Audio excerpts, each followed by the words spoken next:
in order to be a great leader and truly build phenomenal teams, you also have to be realistic about people's weaknesses, again, which we all have. I think that if a really great leader is going to be able to inspire their people to take part in the team and produce in a way that even takes them layers up, right? Where they're producing at one level, and then a great leader can help them to produce 2 or 3 levels higher.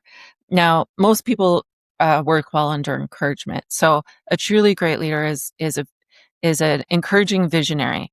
They can communicate their overall vision in a way that gets their team members excited and happy to come to work and contribute again at higher levels than maybe they're even used to. But they also they have a clarity and vision that the people can lean on and can turn to in the days where it's hard, because it is going to be hard some days. Have you ever put much thought into the very clothes that you are wearing and the harm they may be doing to you and the environment? Doesn't sound like a very leadership-related topic, does it? But recently on the podcast, we have been exploring some of these crossovers between health questions and the workplace and the health and safety of our people at work, frankly. So it's a little bit relevant.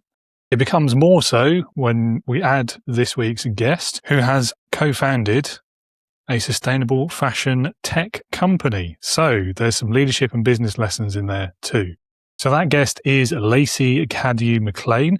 She is here to talk about all of her leadership experience, from a 15-year career in project management to the lessons that she has learned since starting her own business in fashion tech. And of course, we will be talking about that business, what it does, why it does it. And there's a very meaningful why behind it as well. Off the beaten path a little for the podcast, but we do bring it back to leadership, as I always do. It's one of my skills in life, is being able to make everything about leadership one way or the other, whether people like it or not sometimes. But if you're here, hopefully that's because you like hearing this kind of conversation. So we will, of course, hear all about Lacey's company, which is called Rubaya, the technology that it is bringing to bear to help with sustainable fashion in terms of what those clothes are made of, as well as how renewable they are, how reusable, their longevity, and getting the most from your wardrobe. I never thought I'd be talking about this. However, it is quite an interesting story. And as I say, there is a very meaningful purpose behind the business. Lacey's clearly very passionate about it as well, as you will very soon discover. We also hear her take on leadership, both from her career before the business and what she's learned from the founder's journey as well. As always, do check those show notes or stick around to the end for more information. Visit Lacey's website, learn more about the business that she will be talking about today. And if you are a new leader, if you've been pushed in at the deep end, if you are perhaps a first-time founder as well, or instead, and you're going through some of the challenges, the steep learning curves that Lacey alludes to today, then do come and join us at Integrity Leaders, the online leadership community for first-time leaders, first-time managers, first-time founders, people working in tech or specialist environments who are feeling a bit like that proverbial fish out of water and just don't know where to start. Community is there for you. It offers resources, knowledge, proven frameworks, and of course, a community of other leaders going through the same or similar experiences as you, so you can start building up that supportive network. The website to learn more is leadingwithintegrity.co.uk. That's also in the show notes, and if you're watching the video, it's on the screen, probably covering part of my head by now, so you can find that quite easily, I hope. Okay, so let's get Lacey on the show and hear more about her leadership experiences.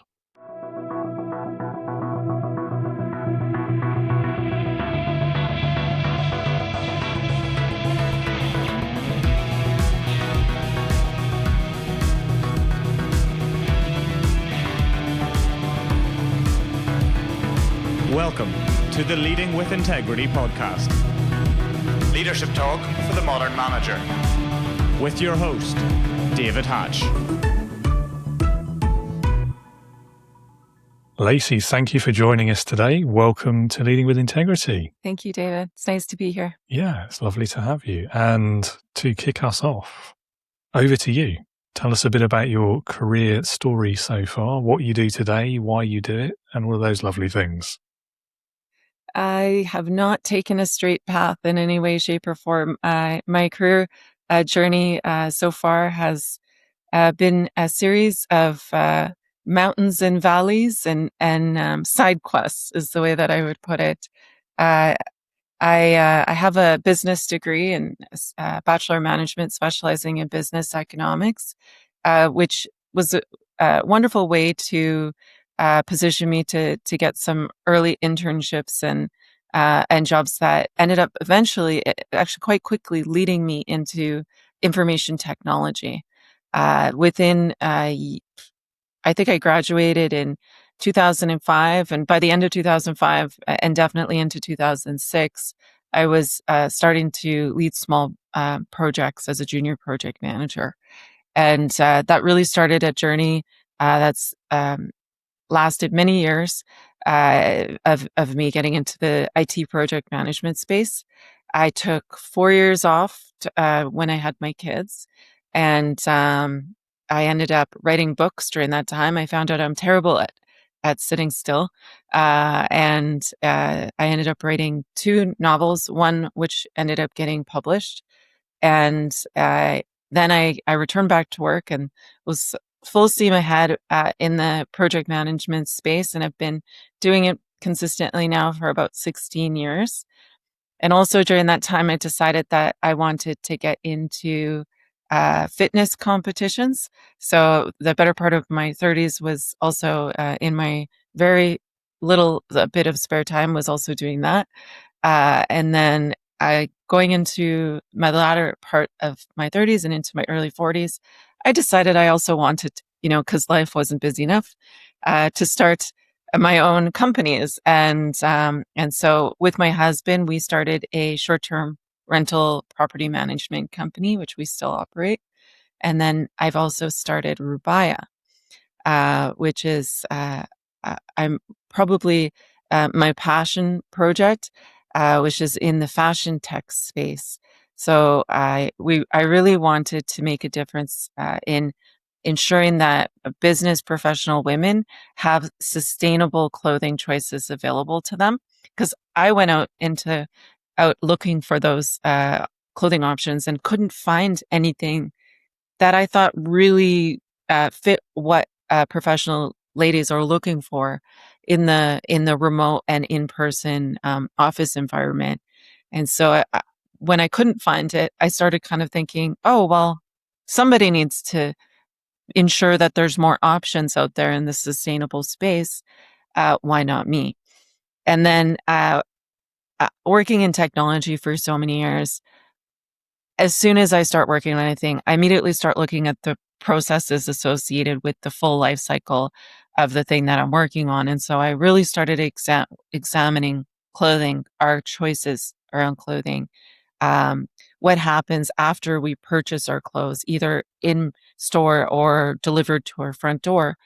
How do I close that loop? Because once the clothing ends up in our closets, it's a very manual experience that we have with them. It's very traditional still. There's not much technology that's really interfacing with us to help make the clothing selection and also clothing organization in our closets um, make it easier. So it can be quite a stressful experience for people still, because you're standing there, you're kind of scratching your head. You need advice, like say you have a special event, like a special birthday. You're not quite sure what to wear. Maybe it's hard to collaborate with people, or you'd even love to have an AI to talk to give you outfit combinations. So thinking in that sense about closing the loop and introducing technology to the rest of the process, including that manual process in the closet, was where we ended up coming up with our AI driven virtual closet concept. So we kind of have two streams that are being introduced via the Rubaya brand. We've got our women's professional sustainable clothing brand, which is all organic, natural materials. And then it actually integrates with the virtual AI-driven virtual app. We're pioneering the clothing space, where we just have started to introduce as well the concept of not just the physical clothes, but also virtual clothes.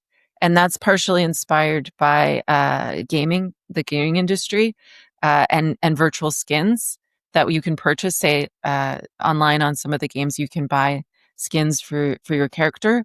So we said, okay, well, since this seems to be a hit, how come when we go to purchase our clothes, we only can purchase a physical version of that item of clothing?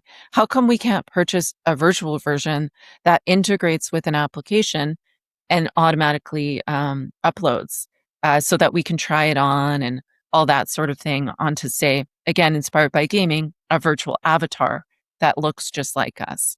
And so you can kind of see how, or as somebody who's in the technology space, immediately takes it from, oh, I'm going to do a sustainable clothing brand, to look at all this process and technology and ways that we can make this, all improve the process. And then here we are today with Rubaya. And it's just the beginning of the journey. We still have grand ideas that are coming up all the time. We've got a growing backlog of improvements, and we're really excited about it. Okay. Yeah. I mean, forgive the pun, but there's a lot of threads to pull on there. Yeah, there really is. Yeah. So, I mean, it strikes me as well whenever I talk to like a quite successful entrepreneur, that it's a similar story in terms of how many different spinning plates there are and how many pies they have fingers in, or whatever analogy you prefer. Yeah. So fashion, speaking is about as far as possible to get from being a fashion guru, me. What was something about that industry that surprised you when you started doing your research and started to set up the company and work within fashion? It was how traditional it is, how much technology hasn't. It's sort of at the very beginnings of technology kind of making its way in. There is other virtual wardrobe management apps out there. There's virtual try-on technology is starting to be a thing, and they're integrating it into the in-store experience, but it feels like it's at its infancy. And the interesting thing is that in order for fashion to kind of continue to evolve and stay current, it does need to meld with technology. And so that was really what I was finding. And the sustainability and technology together actually helps improve the way that we interact with our clothes, but also how they return to the earth, and also their longevity. So right now there's a massive textile waste problem in the world. I think it's 92 million tons of textile waste annually is something the world is experiencing. And if we can even help people to make clothing choices that are organic, and when they're done with those clothes, they naturally, if they end up in the landfills in a wastewater environment, they're going to break down and return to the earth. So right now, most clothing that's produced is synthetic. And so consumers are either they don't understand or don't know what happens, how big the textile waste problem is in the world and how it's contributing to pollution. There's various different factors, but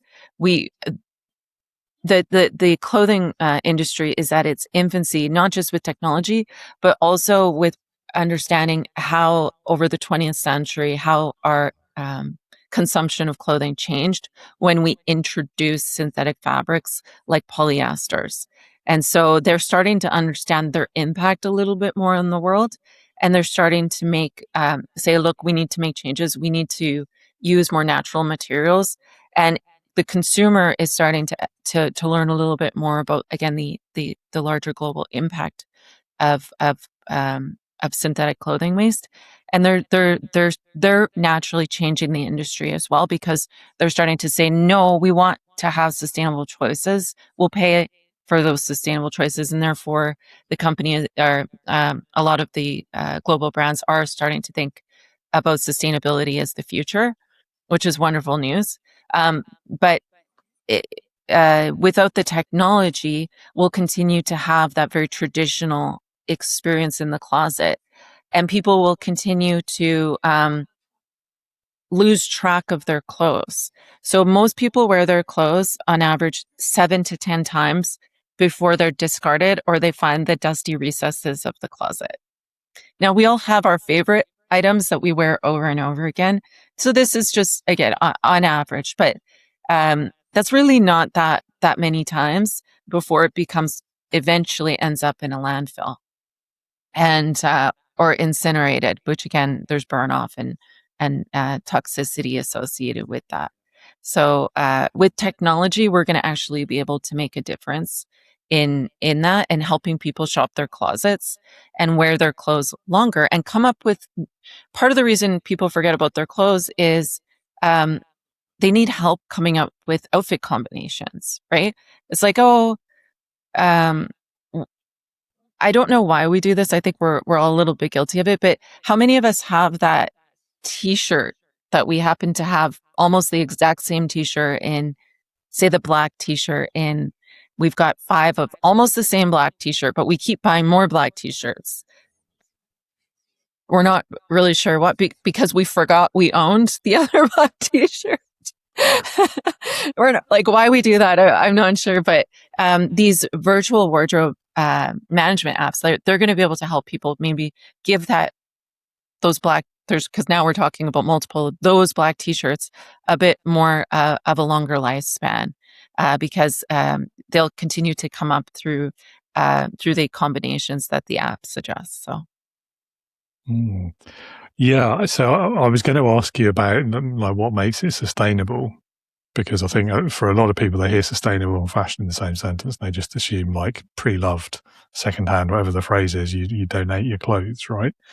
But you kind of already answered this question. You've explained so many of the other aspects of it, and I really like that. Now, I can't identify with someone who only wears an item of clothing 6 or 7 times before it gets thrown out. Like for me, if it fits and is comfortable, I'm going to wear it over and over until there's so many holes in it that I'm not allowed to wear it anymore. You are one of the kind ones to the environment and having that longevity of use. It's more laziness and a kind of hate of buying clothes than anything else. But yeah, that's definitely my own bias, I think. But yeah. But yeah, you probably did notice my eyebrows going up when you said that. But I think the other aspect of the sustainability, of course, which you've already spoken to, that we probably don't think of, is this the simple fact of what the clothes are made of, and whether they've got holes in them or they've only been worn 6 times. When they do get thrown out, what then happens to them? How long before? What's their half-life? I guess is the question, isn't it? Well, and what happens to them is really the thought that Rubaya and the team has spent a lot of time contemplating. So if your article of clothing is polyester, which a great deal of our clothes are, if we're buying in the synthetic space, it takes up to 200 years for it to break down in the landfill. So your clothing will outlive you. And when it does break down, it's not going to break down like organic cotton item of clothes will. It will break down into small microplastics. So little pieces of mush, essentially. It breaks down into a plasticky mush. And then eventually the plasticky mush breaks down into smaller pieces of plasticky mush and ends up in our waterways, it gets back into the life cycle of life. And then it can end up being consumed. For example, if it gets into a waterway and then it's eaten by a fish, and then we eat the fish, it's making its way back into your body. And there's more and more studies coming out right now about the impact of buildup of microplastics in our body. And those microplastics don't just come in from clothing in landfills. They also come in from clothing shedding, and something we don't think about because anything small that we can't see that's going on, we generally don't put a lot of thought into. But as we wear synthetic clothing, it does shed because the little fibers that make up the weaving of the clothes, you actually can rub against things, and over time they wear off, and then you breathe those in. And so they're getting into your body and building up all over. They're finding microplastics all over, right, inside of us. And there's more and more growing concern about the long-term impacts of that and how it's impacting our overall health. Yes, I've read a few of those studies myself, not focused on fashion, but just general plastics and waste. And then there's like that giant island, isn't there, floating around in one of the oceans? I forget which one.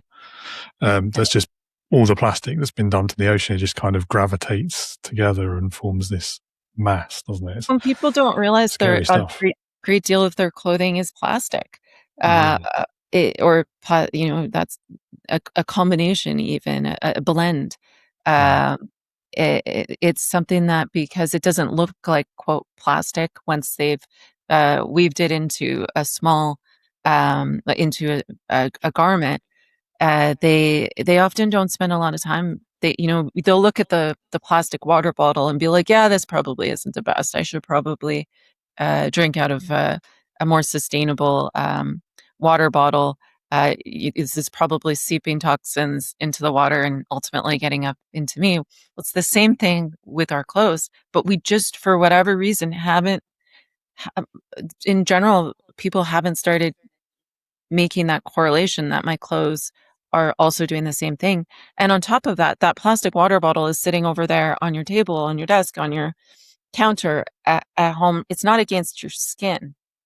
Oh. Your clothes are against your skin, and they're there all day long, every day. And so one of the things that we've ended up really looking into is harmful chemicals in textiles, and dyes, water resistance, stain resistant coatings, all of these things that are meant to bring ease, right? Because we love it when our clothes don't wrinkle. It makes life easier when we don't have to get the iron and the ironing board out. But what we don't think about is that that's actually a chemical that's been treating those clothes, and you're putting that now onto your skin, and it's actually the skin is incredibly absorbent, and so it's absorbing into you, and you're doing that all day long, every day, with a lot of our clothing choices. Rubai is trying to make the difference. Our clothes are um, cottons, bamboos. We're even getting into banana fabrics. There's a eucalyptus leaf, cork, all of these wonderful materials that are readily available in the world, and that again return to the world if we're done with them. So we're trying to give the consumer some different options. I guess the other appeal for a lot of working with a lot of those materials, it's more traditional in the good way in terms of production and methods behind them, and not like the assembly line, the factory, the thing chucking out more smog into the atmosphere on top of everything else. Absolutely. And I don't know why like where people kind of like where we forgot, I guess, and it really is like I when I say this, it's me. I always go back to feeling like what I knew even a few years ago. I wasn't informed on the sustainable space. My husband really ended up helping me to learn more about it. He's a career firefighter, and he's exposed to a lot of toxins through his job, and their gear that they wear, they don't replace it all the time. They clean it after a major event or fire. There's still toxins that build up on it. They're exposed to a lot, and uh, he was the one that kind of said, workplace cancers are a thing for firefighters. I already have a very great, a much higher chance of developing cancer in my life because of my job. I uh, I want, when I'm outside of work, I want to make choices that are more healthy and more healthy for my skin. And so he was the one that started teaching me about all of this, and his journey that he was on. And then I was like, oh, that's interesting. I'd never thought about that before, and kind of went on this journey with him. But did I worry about synthetic clothes for the better part of my life? Nope, didn't even think about it. Did I understand what was ending up in landfills? Nope, and didn't want to know. I was really focused on ease and also affordability. Fast fashion, which is largely synthetic fashion, is more affordable. So we kind of think, oh, I don't want to worry about all that other stuff. I can only do what I can do, and this is what I can afford, and it's quickly accessible and available to me. So it it's a journey that we're all on, and I've been on the other side of the equation as somebody who truly was very much at the beginning of it, and had to take the time to learn all these things. Yeah, it's an important message. And I mean, there's parallels to so many things we've learned as a society, aren't there, over the last sort of, well, forever, I suppose. But I mean, the other one that jumps out to me was smoking. And then more recently, I saw a study or a headline maybe just the other day about vaping, which a lot of people turn to as a safer form of smoking. Well, now it looks like maybe that's going to cause lung cancer and mouth cancer anyway. So it's always, there's always something else that we've not thought of, isn't there? And I think being aware of these things and the potential impacts and what they're actually made of and what their impact and their effects might be on our own health as well. Yeah, it's kind of scary. Natural materials, sustainable materials were what most of the world used for the better part of a history, right? Mm. Synthetic clothes are very new when we're looking at history as a whole. And that's something that we need to keep in mind, that for the better part of our world, and for when people were wearing clothes, of course. And I think that the way that we kind of did a little bit of research on this, right? The weave changed things. So once we were invented the weave, uh, the way that we produce clothing evolved quite quickly after that. And then what were we wearing before that? Well, there was hide, was a big thing, and natural though. And when you're done with it, it returns to the earth. Um, Leaves also, they that ended up being a source. Grasses and linens ended up being a source of what we ended up using to make clothes. So you kind of think about it and you realize nature was the clothes in the various different forms, and over time it evolved. But the idea of these factory produced toxic clothing items that we've gotten sold into wearing, and again, a lot of it's about affordability. It's actually new. It's not kind of the way things have, quote, always been. And what we're seeing happen in the sustainable space is a return to our roots, which was using earth and things that came from the earth in order to produce our clothing in a natural way that's healthy. There's probably a lesson there as well about consumerism and the profit motive and etc. I mean, there's another parallel that's just popped into my brain, which is probably blindingly obvious, but it's only just occurred to me as you were talking just then. But it's like the move away from processed foods and towards more organic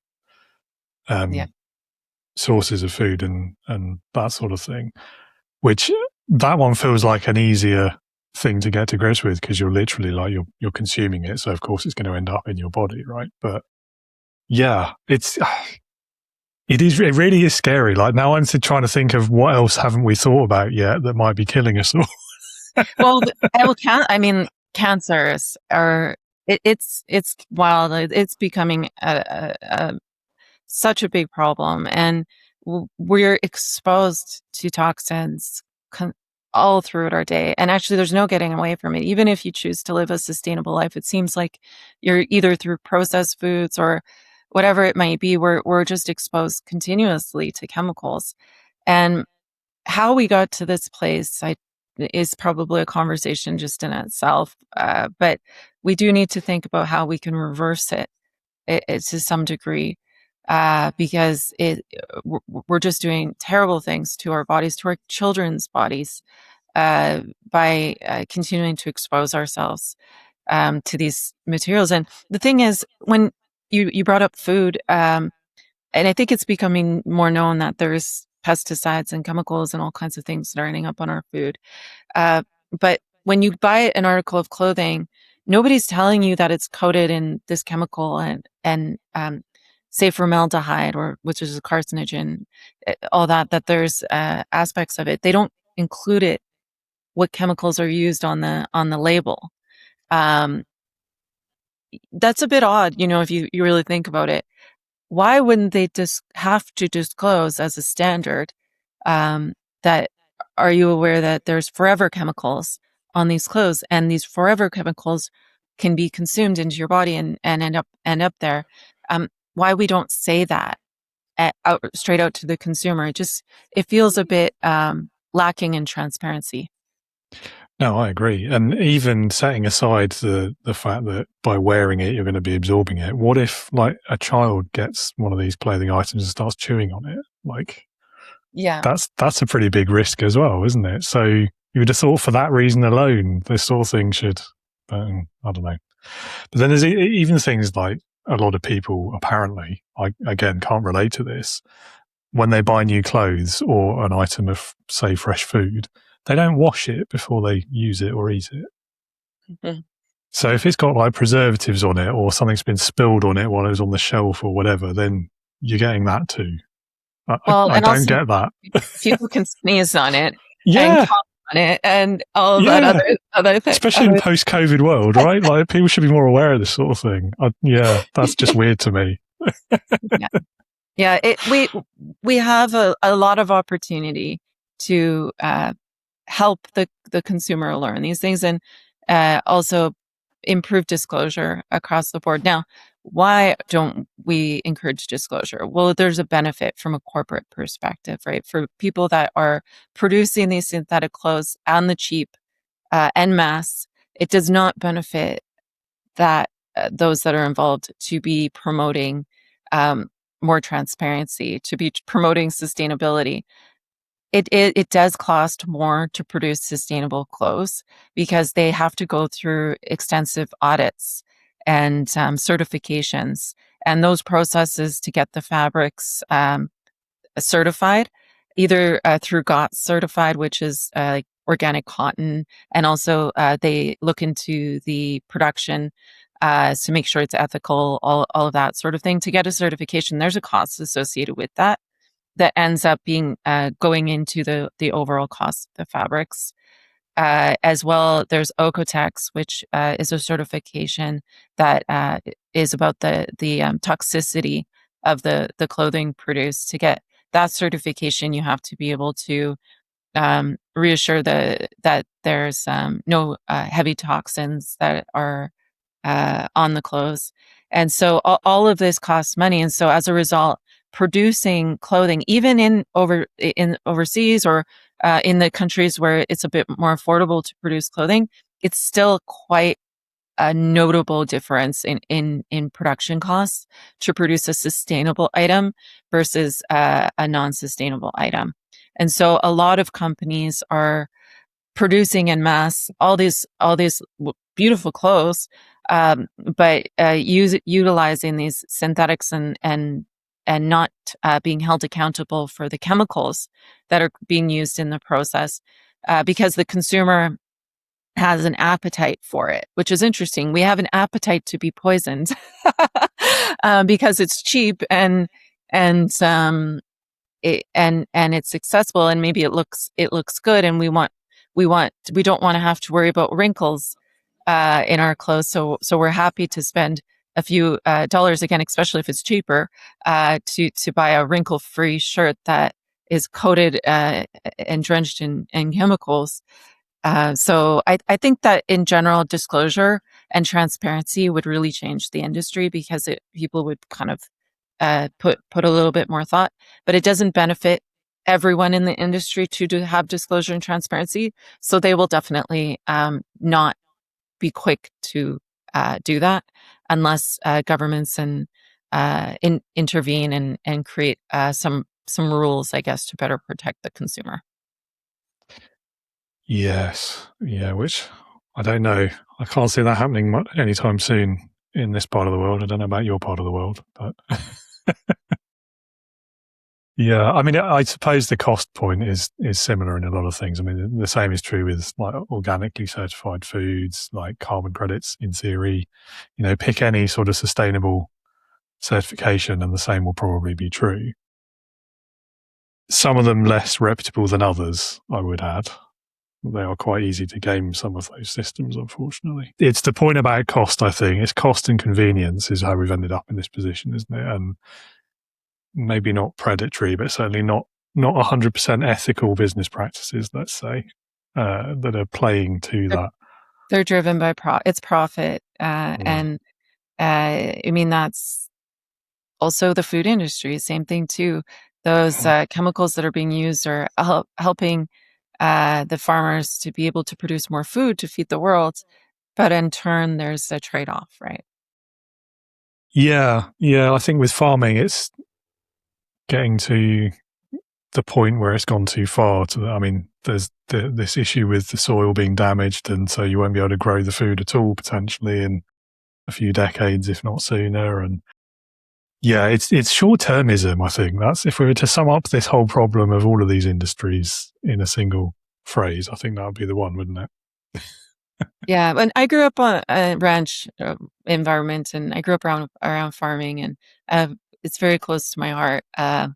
Now, my dad didn't use chemicals; it was more organic farming, and you're not going to get the yield that you need in order to provide for your family. And I think that there's several layers to it. Anytime that we look at it for a family farming operation, a lot of them feel like they need to use these chemicals. They need to do all these extras to get more production in order to stay competitive, especially the family farming operations, which are struggling across the board comparative to the corporate farming operations. And while they do care, I truly believe that they do care about these things for their own health as well as their family's health. They still are a business, and they're trying to stay relevant. So we kind of have to figure out how to help them out in that journey. Definitely. There are, however, technologies to help with that sort of thing. Now, we can talk about that after the episode if you like. Awesome. So I think we've answered all of the questions I had about the industry and the work that you do. So let's talk a bit more about your experience of leadership. So there's one particular moment in most people's careers that has long fascinated me ever since I had to do it and did a really bad job of it. And that's that shift from individual contributor to leader manager. So that moment where you go from doing the work to being responsible for the work. So when you went through that with the background and the experience and the industries that you've worked in, what were some of the things that took you by surprise the first time you found yourself in that leadership role? When you're a leader, your impact is measured through the growth and performance of your team. When you're an individual contributor, your success is measured by your own output. And so that's really the key. It becomes all about the team. As an entrepreneur, there's only so much I could do by myself. I could never scale my company. I could never grow my company without the inputs of the team that's working behind it. And so, it really does become about building up your team, but also ensuring that there's a level of transparency, clarity, and communication with them, and making sure that as a leader that I'm focusing on their growth and their performance and supporting them versus being too particularly worried about my own output that's contributing. So that's definitely the biggest learning. I think this kind of moment of transition, I suppose. So my pet theory is this is the reason why there are so many micromanagers in the world, is because they don't make that adjustment effectively enough or in the right way. And from personal experience, I definitely did that. Like the first year as a manager, there are probably people who I was managing at the time who cursed my name to this day as a result of that. But yeah, so what do you think about that? Like, there's that other age-old question as well about why there's so many bad managers. And again, I think that this is the answer to that question too. But feel free to disagree with me. You have to read the team. So being in project management, which we both have experience in, I think we know that on every team there's going to be people with strengths and weaknesses, and the best leaders can identify what are their people's strengths and put them in a position where they're able to build upon that strength. And also, in order to be a great leader and truly build phenomenal teams, you also have to be realistic about people's weaknesses, again, which we all have. And so I think that if a really great leader is going to be able to inspire their people to take part in the team and produce in a way that that even takes them layers up, right? Where they're producing at one level, and then a great leader can help them to produce two or three levels higher. Now, most people work well under encouragement, so a truly great leader is an encouraging visionary. They can communicate their overall vision in a way that gets their team members excited and happy to come to work and contribute again at higher levels than maybe they're even used to.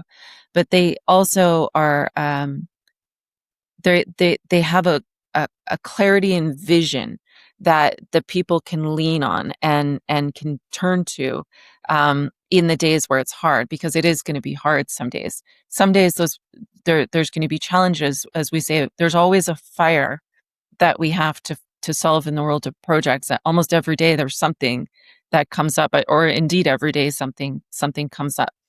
And as a great leader, we have to give our team members a stable, steady, sure place to land that they can rely on, so that when you have those tougher moments and those fires that come up, that you can indeed give them the reassurance that they will get through it, that there's always a way to find a solution, and that you're going to get to the other side.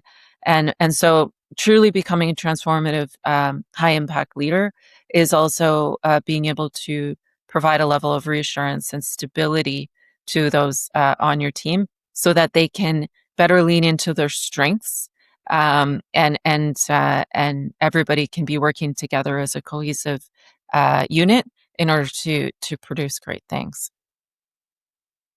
I'm going to pick out one particular part of what you said there that I think we don't hear enough, which is someone they can rely on.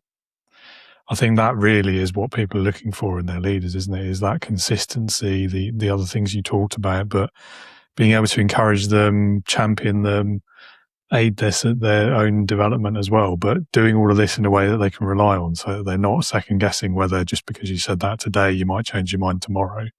So getting rid of that sort of that mercurial type leader that everyone's probably worked for, sadly, at least once in their career. I know I have.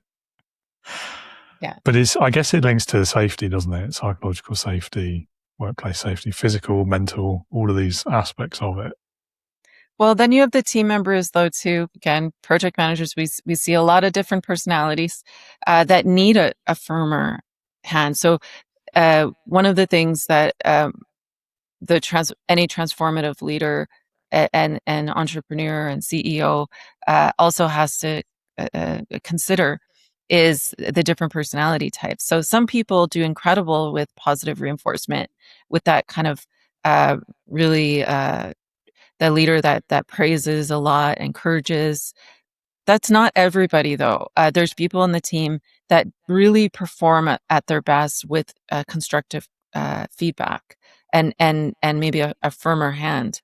They need a bit of a firmer leadership style. So that's, I guess, the challenge of being in a leadership position, is finding a way to communicate to those that really do best with that really positive experience, but realizing that you very likely have people on your team that also need a bit of a firmer approach, and finding a way to balance that again, so that everybody's moving forward in the same direction, but also producing a few levels above maybe what they have in the past.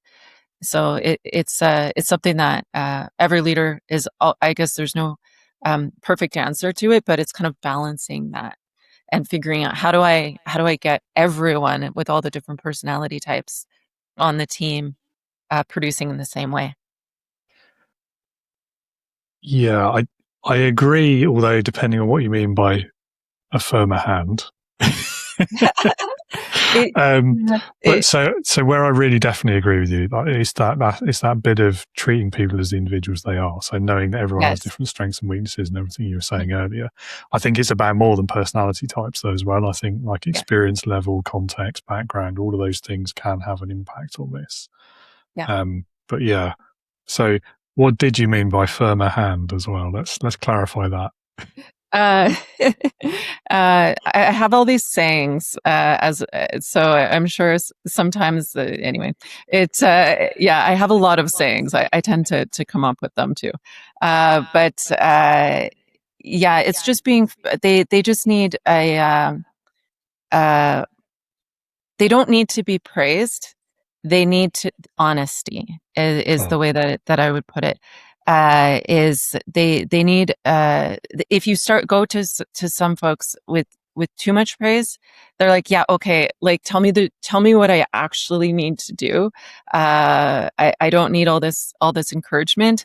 I need the truth of the matter. So that's what we mean in that, where some people really with praise, that they just feel good. It makes them feel good. They want to contribute. So that approach works. But there is folks that number one, they don't even like it, and they need a little bit more. I guess straight shooting. Again, I come up with all the sayings. If anybody's going to come up with it, it's going to be me. It's like they need a straighter approach that they feel is coming from a very clear, authentic space, in order for them to truly get to the root of the improvement that they have to make. All right, fair enough. Yeah. No, I see where you're coming from. It's just, yeah. So I think I sort of agree. I would argue that any approach you take, there's always got to be some authenticity and honesty to it. Yeah. And yes, knowing that certain people respond better to praise and others need like the unvarnished truth, or however you want to describe it, doesn't mean that you're lying to praise people who haven't earned praise or whatever word you like best. Yeah. But I do think there's a balance to be had somewhere in between with most people. Yeah. I think, anyway. Now, having said that, there's also never going to be like one size fits all. You can't just treat everyone the same. As unfair as that sounds, it's definitely not unfair. Yeah. Well, that's the challenge that keeps leaders getting up every day, and keeps us trying to think of other ways to connect and grow, and keeps life interesting. So certainly does that. Yeah.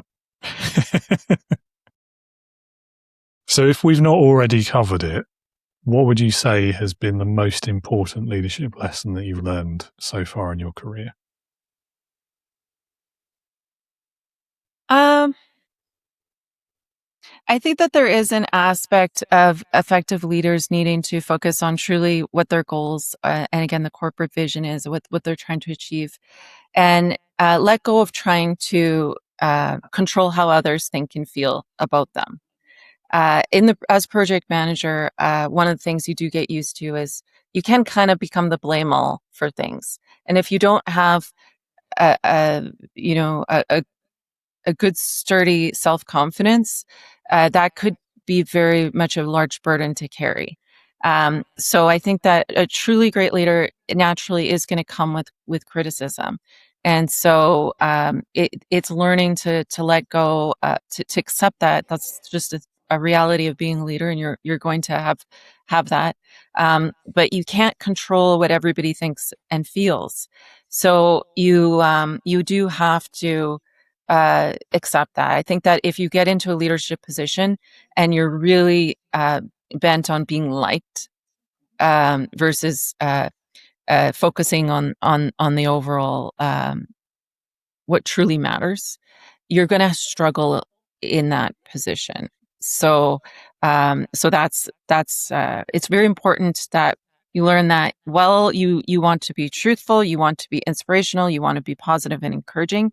You also still cannot please everyone, and you can't dilute your decisions in order to please others. You still have to be very confident in the decisions that you're making, and guided in your values, your purpose, we talked about the long-term vision of what you're doing.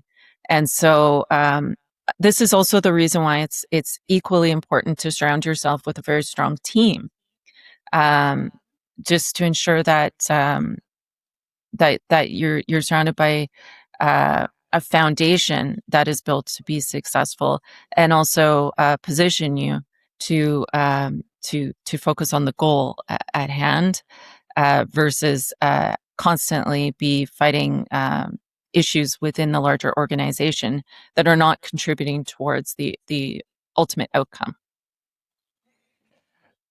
Yeah, I think you're right. That point about being liked as well.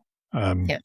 I don't know, because you're right. I mean, humans are all different, aren't we? And of course, it's impossible to ever please anyone any more than it is to make a perfect decision, Yeah. even once, let alone all the time. But I sort of see this as like the bottom line and the profit and looking after the finances. Like if you're leading well, if you're a good leader, an effective leader, a supportive leader, those things are going to happen anyway. Like you will be better liked. You'll be more likable as a result of the way you interact with people. And when you bring that honesty and the authenticity and straight talk and all these other things we've been talking about, just like if you're an effective leader, then the bottom line will also get taken care of, because effective leaders usually produce more productive companies. I don't know. Maybe I'm oversimplifying it. It's a complex space, and we're all trying to be the best that we can be, but it's through life, everything is a continual journey of growth and discovery, and we're going to be on it until the end. So has anybody truly figured it all out? I don't think so. No, sometimes I don't know whether I envy or pity the people who think they have. Because it must be quite a blissful experience at times, but then, yeah, there's something coming they're not expecting probably. So, yeah. Which kind of leads us into another question that I haven't asked this one for a while, because we usually cover it anyway, but I'm not sure we have today. So I'm going to ask it of you. And that is, what is the most common mistake that you think new leaders in particular make, and how can they be avoiding it? I think it really is about feeling like if they're running into problems or lessons learned, that they must be having a harder time than everyone else. The number one lesson is that there's lessons. That every company, every person has challenges that they're experiencing, and nobody's getting through starting a business or being a leader without them. And everybody is equally experiencing them. Now, the way that they handle them is, of course, another thing. But lessons learned on a project are on every project. Even the most wonderful projects that everyone views as a huge success has a long list of lessons learned along the way. You're just kind of seeing the ultimate outcome. So I think it's very important for anybody that's getting into a leadership position or starting a company or whatever it might be, is when the days get hard or it feels like those lessons are piling up, to feel like, oh, they must be doing something wrong. Well, depending on what it is, but the number one thing is having lessons is completely normal, and it's part of the experience.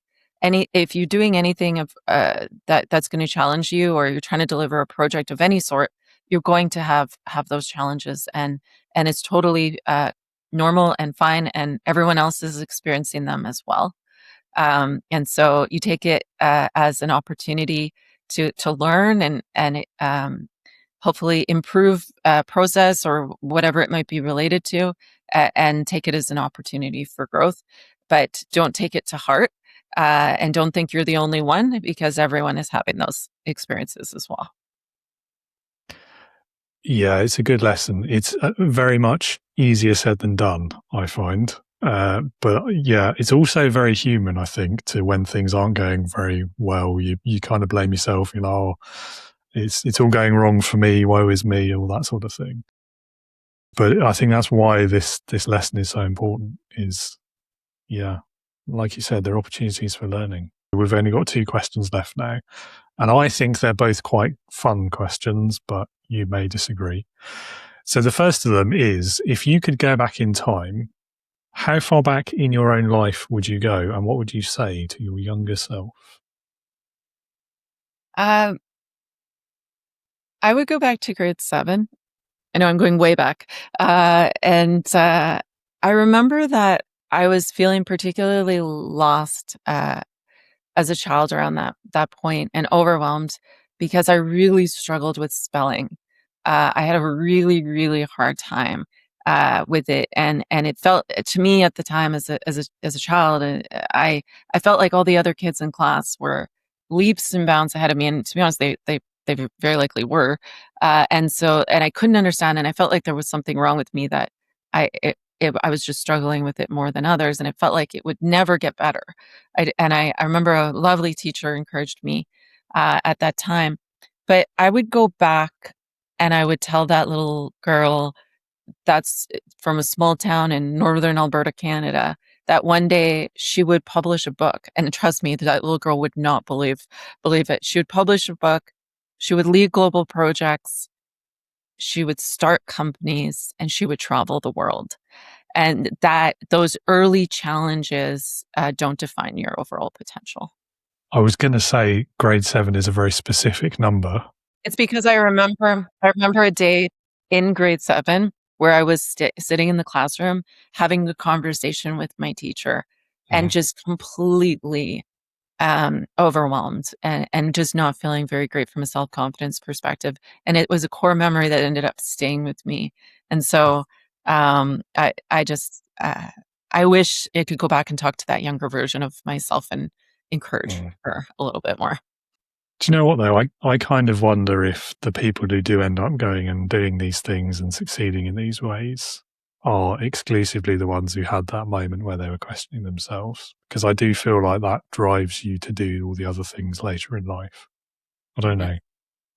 I'm definitely not like a therapist or a psychologist or anything. I'm just guessing based on experience. The number one differentiator between successful people is grit. It's not necessarily natural inclinations or even intelligence, but grit. Grit is what stands people apart and the ability to persevere through challenges as they come up. Yeah, which I guess is harder to do if there aren't any challenges, right?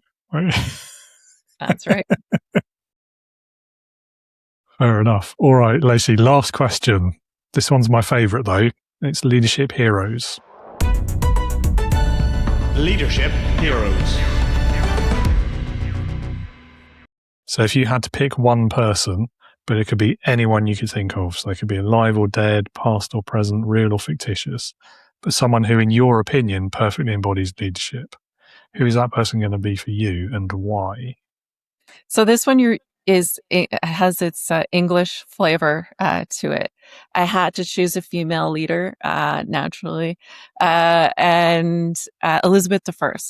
I think she was incredibly transformative for her time. There was a lot of unrest that was going on in England, religious and political conflicts that were happening at that time between the Catholics and the Protestants. She also led England to victory during the Spanish Armada, boosting national confidence. She was an incredible leader in a time where women didn't really lead, and she probably received a great deal of criticism. And of course, she ended up making the choice not to marry. It's well known that she did receive a great deal of pressure to produce an heir because they felt like she was being irresponsible. However, she felt like her influence and her capability to lead would be impacted by the production of an heir and also by marriage. So she chose to stay, quote, the Virgin Queen, and so she was a fascinating character in a time where she must have had everything against her, and then even her beginnings is fascinating. Her dad and the whole story associated with that, and of course, she was very much a visionary, strong leader. However, she was criticized for not making decisions quick enough. Mary, I think Queen of Hearts, was uh, her life came to an end under Elizabeth, and I know that there was an aspect of Elizabeth took a very long time to make that decision, and probably faced a lot of criticism as a part of that from people that may have felt, oh, this female leader, she's not making the hard choices here to protect the realm, and so I think that. I think she's just a really interesting story and very inspiring. And of course, later, another Elizabeth, inspired by her, came along and also was just as equally a very fascinating leader. And so, I would say that she's one of my leadership heroes. Yeah, interesting period of history. And I think I don't think she's been chosen before. She's definitely been shortlisted, so you might get bonus points. Yeah, I think that the most impressive thing about her, bearing in mind how far back in history it was and how we can't probably really know the truth of it all, is that resistance to marrying and producing an heir. Because especially at that time, like, it was pretty controversial already that a woman was allowed to lead the whole country, but then to not, in those days, perform her primary function in inverted commas for a royal family would have been, very impressive decision making, I think. And I don't think there's anything wrong with taking your time with decisions either, especially not something of that import, like putting someone to death, one of your rivals for the crown as well. Like, absolutely. Obviously, that's not even something that we would want to consider. But at the time, I think she would have experienced a lot of opinions in that choice and a lot of pressure on what was, quote, the right decision to do. Absolutely. And so, while that is an extreme case, it also does speak to the trials and tribulations that leaders have to face in the choices, and also the pressures associated with them, and how morals and integrity have to come into those choices. Now, I think it rightfully so, looking back on it, that probably wasn't or for sure wasn't the right decision. However, it would be very interesting to know what she was experiencing at the time and who was in her ear and all of those things. And it kind of takes you to a place where you kind of try to put yourself in the situation and realize how incredibly difficult I think some of these decisions, some of these inspirational leaders had to make. And when it comes to criticisms that they face, that we may not have all of the full story, like you're mentioning, because it was so long ago, as to how they ended up doing some of the things that they did. But ultimately, the fact that she was there and she endured and she did it,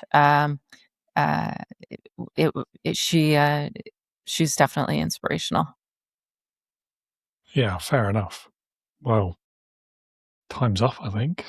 This has been a fun conversation. Lacey, thank you so much for being with us today. I am going to ask you one final extra small question, which is, if anyone would like to learn more about you, your business, the work that it does, where can they go to find out more? So you can find out about Rubaya on rubaya.com. You can follow along if you subscribe. We are going to be sending out newsletters. We're currently in pre-orders for the clothing, but very, very soon it's going to be opening up for sales. And we have our virtual closet app coming here shortly as well. So please come along with the journey with us. We're ultimately building a community of people, and we love conversation, and so reach out, and we're happy to hear from you. Lovely. Well, I will make sure those links go in the show notes as well, so everyone will find it easily. They won't have to look too far. Thank you. And that's all we've got time for. Thank you again so much, and have a great rest of your day. Yes, you too. Lacey, thank you for your time today. Thank you for sharing those insights, stories, lessons learned. Really enjoyed that. And it's always great to explore a slightly different industry. Nice to go down a slightly different path, different tangent on occasion. So thank you again for being with us. Really enjoyed that conversation. And I learned a fair bit as well. which is always nice for me at least. I'm sure the audience did as well. Speaking of the audience, listener, viewer, thank you for being with us today. Hope you enjoyed that conversation. As I said at the beginning, if you would like to learn more about Lacey or Rubia or the work that she does, do check those show notes and you will find the link to her website so you can go and visit that and perhaps experiment with some of that technology. And if you are one of those new leaders, first-time managers working in a technical or specialist environment, and you are struggling right now because stepping into leadership, especially in those tech-driven environments, can be very isolating. It can be high pressure, loads of expectations that you weren't ready for, and you may be full of self-doubt already. If so, the Integrity Leaders community surrounds new leaders like you with shared experiences, with practical guidance, with a trusted network of peers so that you can grow into a confident, capable leader faster and without losing yourself or your identity in the process. So if that sounds like something you'd like to know more about, or you're already sold, you'd like to join immediately, head over to leadingwithintegrity.co.uk. It's on the screen, it's in the show notes. Loads of free resources on that website already. You can explore that a little bit. You can download my Quick Start Leadership Guide. You can take my Leadership Heroes quiz. And when you're ready, you can hit that big green button on the homepage and sign up for the Integrity Leaders community straight away. If at any point you'd rather have a conversation before doing anything else, you'll also find my LinkedIn details down in the show notes. So do connect, reach out, drop me a message. Happy to talk leadership with anyone, anytime. Thank you again so much for being with us. I hope you'll be back next week when I'll be joined by Patrick Bell to talk about leadership and AI, the crossovers there, what a successful AI strategy looks like. We hear about his well-traveled career from Canada to Japan to Kenya and beyond, what that taught him about understanding different business cultures, the differences and similarities in business practices between those continents and countries. And we also talk about integrity, adaptability, the role of AI in business and its impact on leadership, the pitfalls to avoid, and of course, the future of AI, what leaders need to be thinking about. Don't miss that one. I'll be back with Patrick next week. And until then, be a leader, not a boss.